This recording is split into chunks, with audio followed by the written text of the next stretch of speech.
ya en el último día de celebración del aniversario patrio de nuestro país, 204 años de independencia. Ya son 2 siglos, bicentenario de la independencia del Perú. Y bueno, se tejen tantas historias, pero vamos a ir mirando la palabra de Dios, que es la que siempre tiene que sustentar nuestro actuar. Vamos, en esta noche tenemos un tiempo de oración, pero vamos a mirar desde la palabra de Dios la importancia de orar por las autoridades. Vamos a comenzar en el libro de Hechos. Vamos a ir al libro de Hechos, el capítulo 17. Vamos a leer desde el versículo 22. Vamos a leer desde el versículo 22. El mensaje central de este pasaje está en los versículos 26 y 27, pero vamos a ubicarnos aquí con Pablo, donde se encontraba. Hechos capítulo 17, desde el versículo 22, dice así: entonces Pablo, puesto en pie en medio del areópago, dijo: varones atenienses, en todo observo que son muy religiosos. Pablo, ¿dónde se encontraba en este momento? En Atenas. ¿Qué era Atenas en ese momento? Atenas era lo que era Babilonia en la época de Daniel. ¿Recuerdan ustedes a Daniel cuando fue llevado a Babilonia? Ya. Babilonia era el centro de la ciencia del mundo conocido en la época de Daniel. Y en la época ya que Pablo escribe esta carta, Atenas es el centro cultural del Imperio Romano. Nosotros sabemos que los griegos fueron creadores de mucha cultura, mucha de la cultura que hoy se transmite fue creada por los griegos. Pero cuando Roma conquista a los griegos, su capital, Atenas, los conquistan políticamente, pero culturalmente son los griegos los que imponen su cultura a Roma. Entonces Pablo se encuentra en el Areópago, este centro donde se reúnen los grandes filósofos de la época. Allí va a predicar Pablo. Entonces, eso es algo que también nosotros siempre debemos tener en cuenta. Pablo, él va a decir que él fue escogido por el Señor para llevar su palabra a los gentiles, aquellos que no son judíos, aquellos que estaban fuera del pueblo de Israel. Entonces, Pablo, ustedes y todos sabemos como historia que Pablo era un hombre terrible, terrible. Antes de seguir a Jesucristo, él daba órdenes para la muerte de los cristianos, para su persecución, para su aflicción. ¿A cuántos de ustedes les viene a la mente hoy en día personajes políticos en el país y en el extranjero, gobernantes que uno dice, esta persona, Señor, ya debes mandarlo y juzgarlo terriblemente? ¿Cuántos cristianos en esa época pensaban lo mismo de Pablo? Pero sabe Dios los planes que tiene.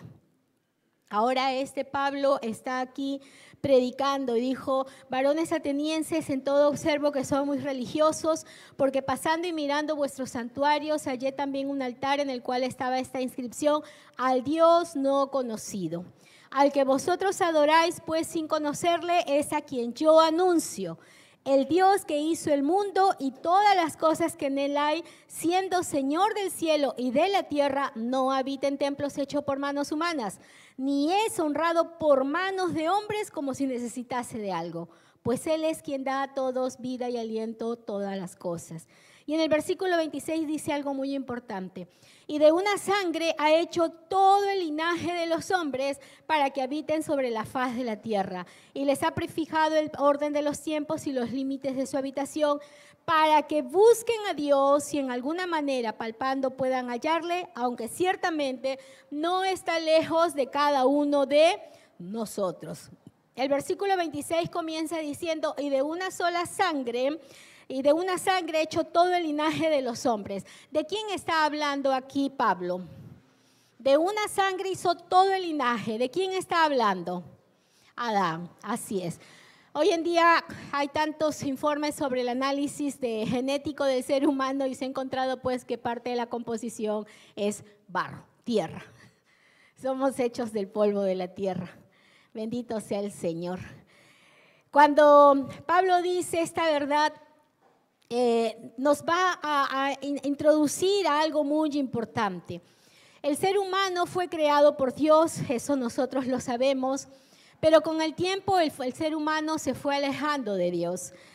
Pero vamos a mirarlo ahora desde el punto de vista del gobierno. Vamos a la siguiente imagen, por favor. Está muy chiquita, si la pueden hacer más grande porque está tan chiquita que no se lee. Cuando nosotros hablamos del gobierno de Dios, estamos hablando de la teocracia. ¿Qué significa teocracia? Teo significa Dios y cracia significa poder, gobierno, ¿ya? Entonces, si hablamos de teocracia, es Dios gobernando. Pero hoy en día ya no hablamos de teocracia, hoy en día hablamos de democracia. ¿Qué significa democracia? Demo, su origen griego es pueblo y cracia nuevamente es poder, gobierno del pueblo. Pero originalmente en el pueblo de Dios, quien ejercía el gobierno era Dios. Dale un clic y justamente Dios siempre entraba en contacto con Adán y Adán recibía todas las indicaciones de Dios. Aún después de haber pecado, Adán mantenía comunicación con Dios. Luego de esto, uno de los descendientes, dale un clic, es Caín. Y en la Biblia encontramos que Caín fue un hombre muy hábil, fue un agricultor. Y los restos arqueológicos indican que las primeras comunidades, los primeros grupos humanos que se establecieron en lo que hoy van a ser los pueblos, las ciudades, se formaron a partir de la agricultura y de la ganadería. El hombre continuamente transitaba de un punto a otro, dice la historia, pero bueno, nosotros como hijos de Dios sabemos que la inteligencia la poseemos de Dios y no es un acto de evolución, sino es un acto de Dios sobre el hombre porque Él sopló aliento de vida, nos sopló su naturaleza para poder actuar sobre la tierra. Caín era un experto en la agricultura. Caín fue sacado de su tierra y fue expulsado. Lo que dice, no lo miran por el lado bíblico, sino por el lado arqueológico, es que las primeras comunidades se reúnen alrededor de la agricultura. Se juntan gente que está totalmente nómada, yendo de un lado a otro, y busca un punto de alimentación y aprenden a cultivar la tierra, y allí empiezan a generarse los primeros grupos humanos, las primeras comunidades. Entonces, esto es lo que más adelante se le va a llamar las polis, los grupos humanos. Incluso, dale un clic, cuando ya estamos hablando de Noé, ya el Señor mira y dice, hay maldad entre los hombres. Ya en la historia de Noé se va a observar que ya hay grandes comunidades establecidas. Incluso después del diluvio, la gran comunidad, la gran polis, polis es un grupo ya más organizado de personas. Esa gran poli es Babel. Babel ya tenía a un jefe, a una autoridad que los gobernaba. Pero para levantar esa gran torre de Babel, realmente la autoridad se ejercía con mucha violencia. Había mucha maldad en la tierra. De tal manera que el Señor miró también, no solo la maldad, sino el nivel de organización que ya las personas tenían y decidió dispersarlas, cambiándole la lengua a todas las personas. Y se empezó a diseminar todo esto alrededor del mundo. Más adelante, dale un clic, vamos a encontrar a Abraham. ¿Recuerdan a Abraham de dónde sale? ¿De dónde es tomado Abraham? De Ur de los Caldeos. En este momento de Abraham estamos hablando de los sumerios, una de las civilizaciones más antiguas y avanzadas en la creación de una escritura que se llamaba cuneiforme. Ellos son la base de lo que más adelante vamos a conocer como los babilonios. Abraham sale de Ur, que es una de las ciudades, digamos, una cosmopolita de la época. Era una ciudad bastante importante, muy adinerada, con mucho comercio. Y de ahí lo saca Dios a Abraham. Entonces, para la época en que Abraham recibe el llamado de Dios, Abraham está viviendo en una gran ciudad. Y si usted mira la Biblia, siempre el Señor nos va a ubicar en espacios importantes de la época. siempre está ubicándonos en espacios importantes, pero a gente que no contamina su corazón, a gente que mantiene su fidelidad a Dios. De ahí lo saca el Señor a Abraham, y ahí es donde empezamos a conocer al pueblo, de lo que va a ser el pueblo de Israel, como los patriarcas. Israel no es gobernado por reyes, sino por patriarcas. El primer patriarca es Abraham, luego lo van a hacer sus hijos Isaac, Jacob, y de Jacob sus 12 hijos, los patriarcas de Israel. Ya ellos llegan a Egipto, y cuando salen de Egipto se levanta un primer líder importante. ¿Quién es ese líder importante? Moisés. Pero ¿Israel está gobernado por hombres? No. La teocracia continúa, porque todo lo que va a hacer Israel, Dios se lo dice a Moisés. Moisés, a través de Moisés le da sus leyes, sus ordenanzas, todo es a través de Moisés, pero es Dios dirigiendo al pueblo de Israel. Cuando ya muere Moisés, ¿quiénes entran ahí? Dale un clic, por favor.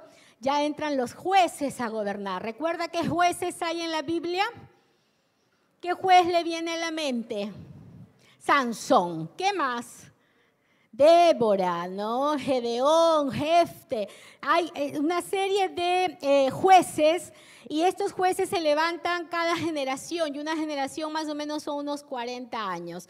El problema con esta época de los jueces es que mientras el juez gobernaba, el pueblo seguía a Dios. Cuando el pueblo, el juez moría, porque no era una cuestión hereditaria, él moría, el pueblo otra vez se desviaba. Y cuando se desviaba, el Señor permitía que sus enemigos entraran y de alguna manera los presionaran, y ellos volvían a Dios.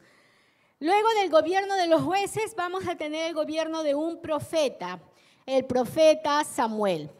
Samuel es uno de los grandes profetas de Dios. Él ejerció un liderazgo a diferencia de otros profetas como Natán, por ejemplo. Samuel gobernaba a Israel. Dios gobernaba a Israel a través de Samuel. Cuando había que atender algún asunto jurídico, algún asunto legal, no solo religioso, iban donde Samuel. Pero allí es donde nosotros vamos a encontrar que la importancia de saber dirigir también en los asuntos de Dios. Miren lo que dice Primera de Samuel, capítulo 8, versículo 4 hasta el 9. En Primera de Samuel, capítulo 8, versículo 4 al 9 dice: entonces todos los ancianos de Israel se juntaron y vinieron a Ramá para ver a Samuel, y le dijeron: he aquí, tú has envejecido y tus hijos no andan en tus caminos, por tanto, constitúyenos ahora. ¿Qué cosa pidieron? Un rey. Un rey que nos juzgue como tienen todas las naciones. Versículo 6, pero no agradó a Samuel estas palabras que dijeron: danos un rey que nos juzgue. Y Samuel oró a Jehová. Y dijo Jehová a Samuel: oye la voz del pueblo en todo lo que te digan, porque no te han desechado a ti, sino me han desechado a mí, para que no reine sobre ellos. Este pasaje, hermanos, es uno de los pasajes que cambia la historia del pueblo de Israel. El Señor siempre los había sostenido a pesar de su infidelidad. El Señor siempre levantaba a un varón, incluso una mujer como Débora, para que sostenga y guíe al pueblo. Pero es en este momento donde les dice, el pueblo le dice: constitúyenos ahora un rey que nos juzgue. Aquí es donde comienza lo que se le denomina la monarquía. Israel ya no es gobernado directamente por Dios, sino por un hombre. Y el primer rey va a ser Saúl. Allí comienza la destrucción. Saúl gobierna, luego gobierna David, de David su hijo Salomón. Salomón tiene su hijo, siempre se me va entre Jeroboam y Roboam, dividen el reino. Allí viene toda la destrucción de Israel. Salomón, un hombre tan sabio y tan entendido, pero él tuvo una concupiscencia que no la sometió a Dios, el deseo por las mujeres. Era un hombre que tenía muchísimas mujeres. entre esposas y concubinas. Y no se satisfacía con mujeres judías, sino empezó a traer mujeres de otros reinos. Y les permitió levantar altares a sus dioses. Ese fue el principio de la destrucción de Israel. Israel, una vez que los babilonios destruyen Israel, recién Israel retornó después de la Segunda Guerra Mundial.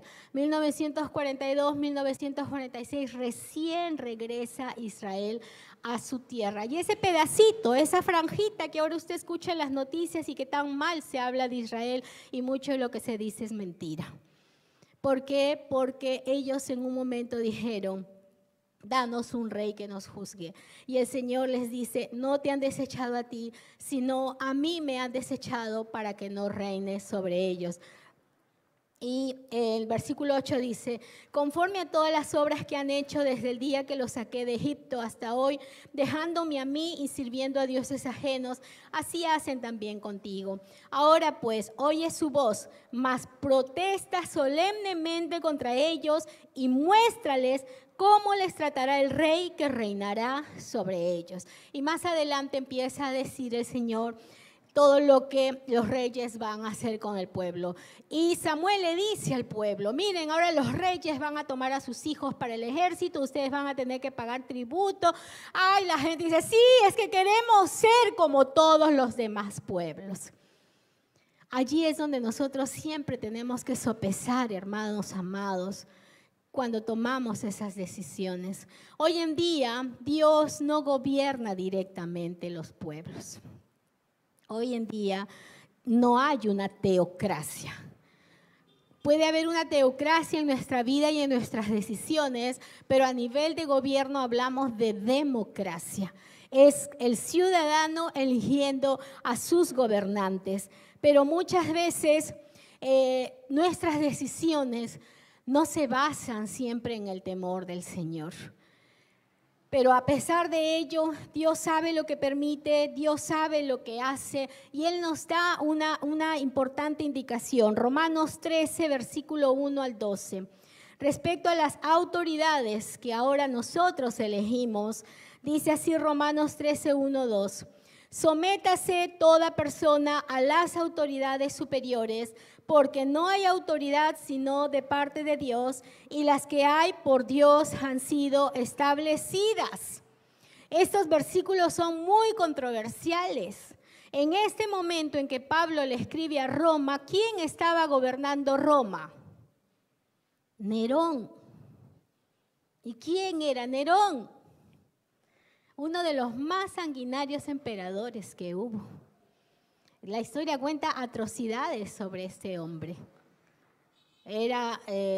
Incluso dicen, hay una historia de que se enamoró de una de sus esposas y ella muere trágicamente, y luego conoció a un jovencito, un adolescente que todavía no entraba, dice, ni siquiera a la pubertad, pero físicamente era tan bello este jovencito y se parecía a su mujer, que lo castró al jovencito y pidió que lo vistiesen con vestiduras de su esposa.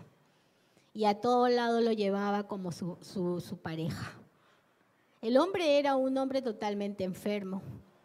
Este hombre era quien estaba gobernando el imperio y Pablo dice: sométase toda persona a las autoridades superiores, porque no hay autoridad sino de parte de Dios, y las que hay por Dios han sido establecidas. Se dice que la iglesia de Romanos era una de las iglesias más apasionadas en llevar el evangelio. Era una iglesia muy perseguida.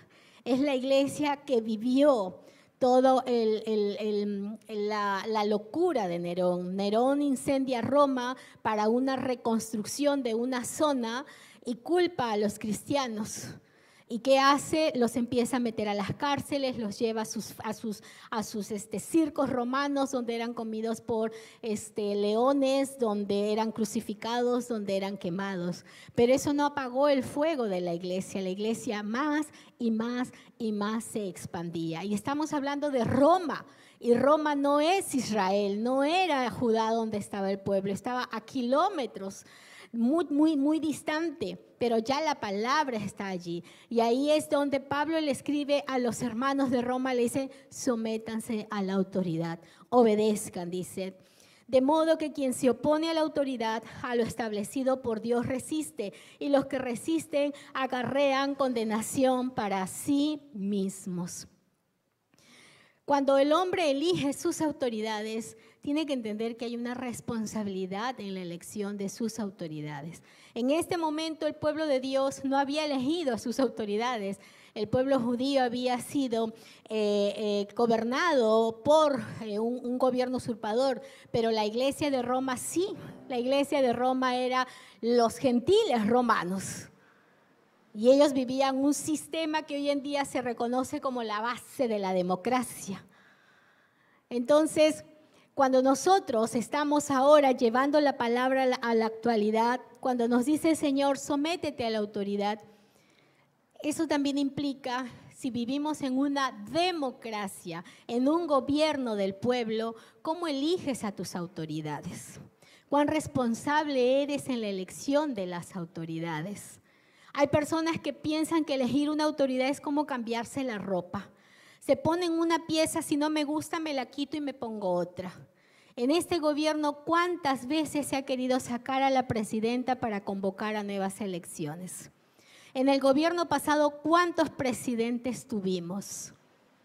Eso es irresponsabilidad. ¿Cuánto desequilibrio, cuánta inestabilidad trae el cambio continuo de un gobierno? Pero eso implica la responsabilidad que como ciudadanos tenemos para elegir.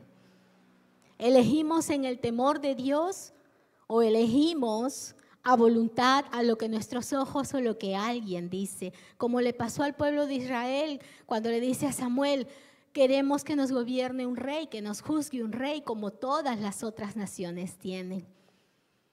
Cuando nosotros nos pensamos en las autoridades, ya la palabra nos dice, sométete a la autoridad porque no hay autoridad sino de parte de Dios. La presidenta que hoy nos gobierna vino con un partido, con un presidente del cual el Señor nos libró, hermanos. Él es profesor como yo lo soy, pero el Señor no tenía ni idea de lo que hablaba. El Señor nos ha librado de una persona que no tenía ni idea de lo que hacía, pero llegó al poder por el voto popular.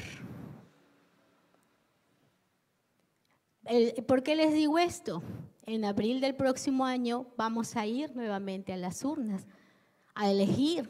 ¿Y cómo está el proceso de elecciones? ¿Vamos a dejarlo al azar? Señor, ¿quién será nuestro presidente? Pero ni siquiera nos informamos de la vida del candidato sobre el cual pensamos elegir. O nos dejamos llevar por lo que otros dicen y no nos paramos firmes en lo que vamos a elegir. El próximo año vamos a elegir 2 cámaras de representantes. Es nuestra responsabilidad ser guiados por el Señor. Personalmente yo me siento satisfecha por los congresistas por quienes di mi voto. Busqué, me informé, personas realmente cristianas. Y estoy tan contenta y cada que puedo reposteo todas las leyes que sacan en favor de la familia, en favor del niño no nacido, en favor de la libertad religiosa. Nosotros tenemos que ser responsables y no asumir la culpa. Ya este no me gusta, sácalo, pon a otro. Y el otro tampoco me gusta, sácalo. Eso no es correcto. Y aún así, mis hermanos, el Señor tiene misericordia, Él sabe lo que hace. Mire lo que dice Proverbios 21:1. En Proverbios 21:1 dice, como los repartimientos de las aguas, así está el corazón del rey en la mano de ¿quién? Así es. A todo lo que quiere el Señor lo inclina. A todo lo que quiere el Señor lo inclina. Vamos a Primera de Pedro, capítulo 2, 13, 17. Primera de Pedro 2, 13 al 17. Dice, Por causa del Señor, someteos a toda institución humana, ya sea al rey como a superior, a los gobernadores como por él enviados para castigo de los malhechores y alabanza de los que hacen bien. Porque esta es la voluntad de Dios, que haciendo bien hagáis callar la ignorancia de los hombres insensatos. Como libres, pero no como los que tienen la libertad como pretexto para hacer lo malo, sino como siervos de Dios. Honrad a todos, amad a los hermanos, temed a Dios, honrad al Rey. Mire, mi amado hermano, es la voluntad del Señor que nosotros podamos someternos a las autoridades. Pero a veces nos resistimos porque vemos tanta corrupción. Vemos tanta corrupción. ¿Dónde está ahí la decisión que nosotros vamos tomando también? Vamos a avanzar. ¿Y qué dice en 1 Timoteo capítulo 2, 1 al 2? ¿Qué tiene que hacer la iglesia en todo tiempo? Exhorto ante todo a que se hagan rogativas, oraciones, peticiones y acciones de gracias por todos los hombres, por los reyes y por todos los que están en eminencia, para que vivamos quieta y reposadamente en toda piedad y honestidad. ¿Cómo es nuestra oración para nuestras autoridades? Señor, júzgalos. Señor, ya mándalos a la cárcel. Oh, Señor, si ellos te conocieran, el rumbo sería diferente. Pablo era un hombre perverso. Pablo era un hombre perverso, hermanos, pero cuando se encontró con el Señor cambió su vida. Hoy en día hay algunas personas en el mundo que se están levantando en el nombre de Cristo a querer cambiar las cosas en sus países. El Señor juzgará si realmente lo hacen sinceramente o no, pero están trayendo cambios importantes en sus países. Si nosotros queremos una transformación de nuestro país, primero hay que orar por nuestras autoridades, hay que obedecer a nuestras autoridades. Aquí dice también, porque esta es la voluntad de Dios, que haciendo bien hagáis callar la ignorancia de los hombres insensatos. Pero también hay que ser responsables en nuestras elecciones. Si no somos responsables en lo que hacemos, ¿cómo vamos y le decimos, Señor, Señor, Señor? Si nosotros no somos informados de lo que vamos a hacer. ¿Cuántos de nosotros empezamos ya a tener una postura política? Yo tengo mi postura política. Sé hacia dónde quiero que voto, pero realmente tus elecciones van en función de los principios bíblicos. Hoy en día algunas personas dijeron que Jesucristo era socialista. Y hay evangélicos que andan diciendo esa barbaridad. Y no conocen la palabra de Dios. A veces se pone a pastores a ungir a hombres que perversamente son malos. Nosotros conocemos lo que está haciendo el presidente Maduro en Venezuela. Sabemos las atrocidades que está cometiendo. Pero hay varones que se dicen ser siervos de Dios, que van y lo ungen y le dicen que el Señor está contigo. No todo el que llama Señor, Señor entrará en el reino de los cielos, mis hermanos. Si hay una persona que se dice ser hijo de Dios y se presenta a una candidatura, sométalo a la palabra de Dios. Su conducta, su actuar es conforme a la palabra de Dios. Por sus frutos los conocerán, dice la palabra del Señor. Nosotros necesitamos entender que nuestra primera autoridad es Dios. Nuestra primera autoridad es Dios. Y ahora que viene este proceso, hermanos, ahorita ya terminó julio, ahorita en agosto ya empieza todo el bombardeo de las elecciones. En abril para las presidenciales y en noviembre para las municipales. Y ya todo se está preparando al respecto. Usted va a dejarse llevar por las emociones de lo que escucha en los noticieros o lo que le dice la gente, o su oración va a ser, abre mis ojos, Señor, Abre mi entendimiento para juzgar y tomar una decisión conforme tu palabra. Mirar a ese varón, mirar a esa mujer, Señor, como tu palabra nos dice. Pero para eso usted tiene que investigar, para eso usted tiene que leer. No es que el Espíritu de Dios le va a revelar por quién va a votar. Usted tiene que entrar a indagar. Si hay una persona para quien usted se inclina en su voto, investigue su vida. Si no es capaz de darle la manutención a sus hijos, ¿cómo va a gobernar con justicia? Y eso es una pena, y eso está. Usted encuentra candidatos para alcaldía, candidatos para congresistas, entra ahí, le da un clic y mira ahí todo su registro. 2, 3 juicios por no pasar alimentos a sus hijos. Pero es el más voceado, es el candidato de la gente. Hagamos el esfuerzo responsable, mis amados hermanos. El Señor busca que nosotros oremos por nuestras autoridades. Ya están las autoridades aquí. Ya es un año. Personalmente, cuando decían, ya van a sacar a la presidenta, yo decía, Señor, no lo permitas. No porque esté de acuerdo con esta señora. No estoy de acuerdo en las cosas que hace. Oro porque el día que deje su gobierno, ni bien salga, tenga que pagar todas las cosas que ha hecho. Pero esos cambios continuos traen inestabilidad. Se ha mantenido ella en el poder. No estamos excelentes, amados hermanos, pero estamos mucho más estables. No por obra humana, sino por pura gracia de Dios. Yo cada vez que miro este gobierno digo, Señor, es tu gracia la que nos ha sostenido. Porque esa decisión que se tomó fue terrible. ¿Cómo vamos a poner de autoridad a una persona que no tiene ni idea de lo que habla?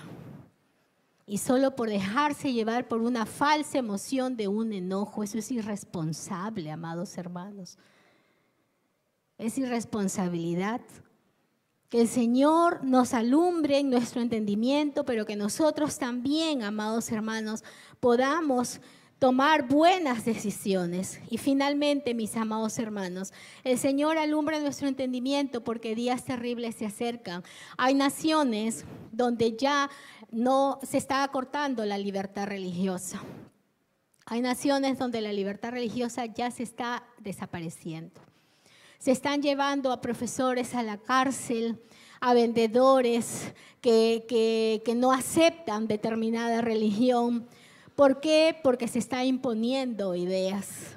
Va a llegar el tiempo, mis amados hermanos, en los que cada uno tendrá que decidir si obedece a Dios o obedece a los hombres. Si bien es cierto, el Señor nos ha dicho que debemos someternos a las autoridades, pero si la autoridad que se termina eligiendo el próximo año empieza a cortar la libertad religiosa, nosotros tendremos que decidir a quién vamos a obedecer.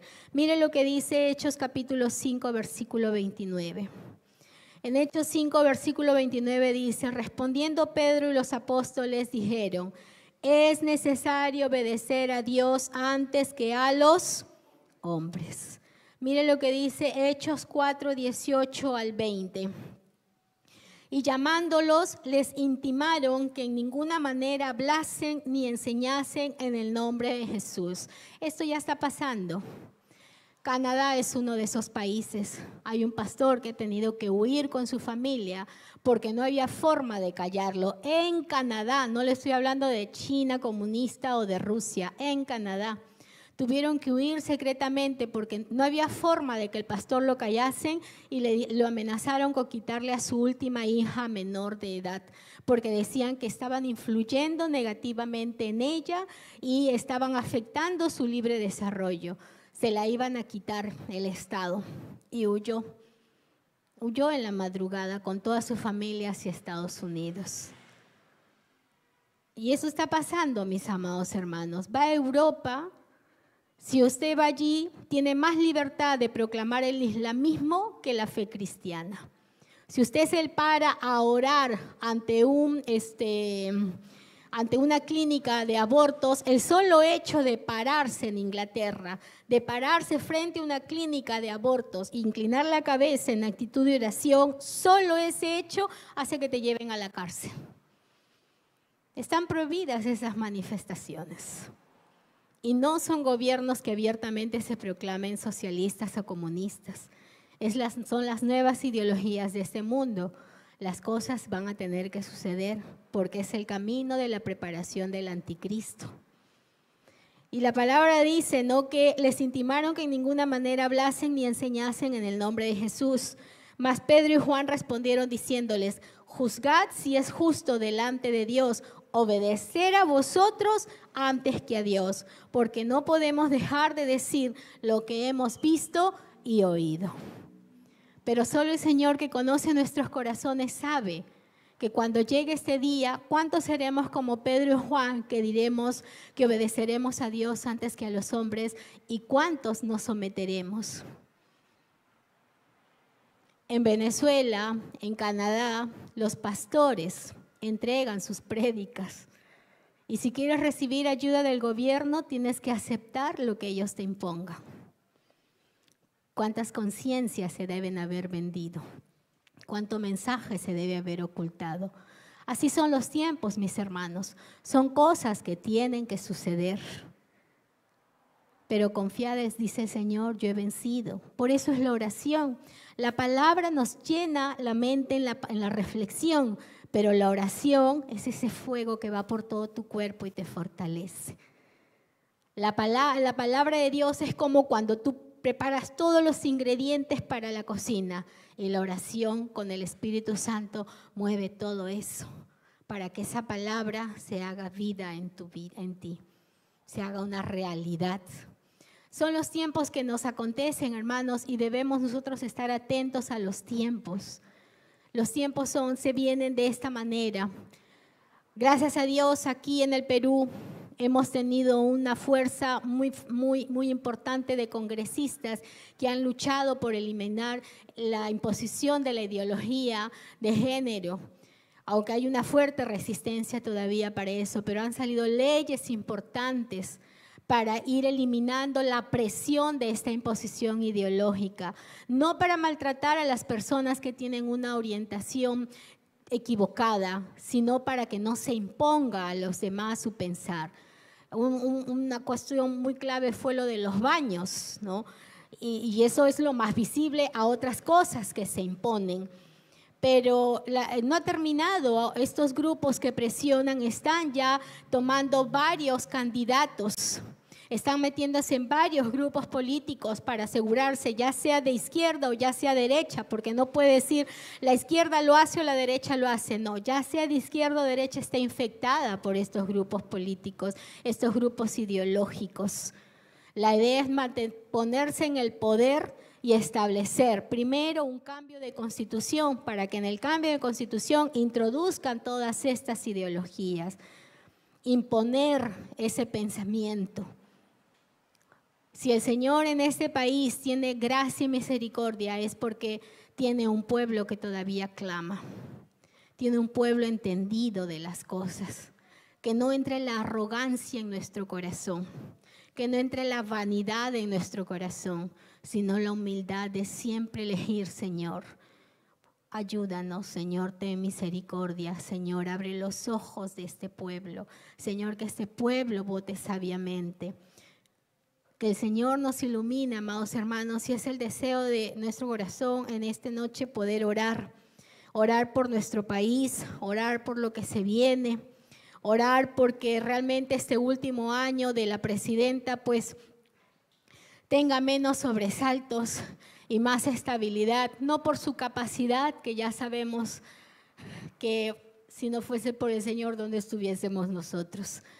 Orar porque el Señor siga llevando el control de este país y que hayan hombres y mujeres temerosos en el gobierno, que hayan Daniel, Esther, que hayan Jeremías, que hayan Nehemías, que hayan Esdras en el gobierno, nuestros jóvenes estén siendo educados por el Señor para entrar a estos puestos estratégicos, no para vanagloria propia, sino para en el temor de Dios ser ese Daniel, ser ese Baruch, ser Esdras, ser Esther, Moisés, ¿no? Que Dios utilizó para el bien de su pueblo. Esa es la voluntad del Señor. Como iglesia nosotros no nos metemos a ningún grupo político, pero como individuos el Señor levanta hombres y mujeres para ponerlos en lugares estratégicos para bendición de su pueblo. Y yo estoy segura, mis hermanos, de que hay hombres y mujeres ahorita, aún en ese desprestigiado Congreso. Hay hombres y mujeres temerosos del Señor que han dado la batalla. Pero oremos porque sean más y verdaderos hombres y mujeres de Dios. No se deje llevar por todo aquel que dice soy cristiano, pero sus frutos no lo son. Seamos sabios, amados hermanos. Seamos sabios. Queremos tener días buenos, días tranquilos, que nuestros muchachos, nuevas generaciones crezcan tranquilos, con la oportunidad de estudiar, de alimentarse, de vestirse, de usted de construir su casa, de tener un trabajo más estable. Busquemos de Dios, no pongamos nuestra esperanza en el hombre, sino en que sea Dios guiando todo esto. Amados hermanos.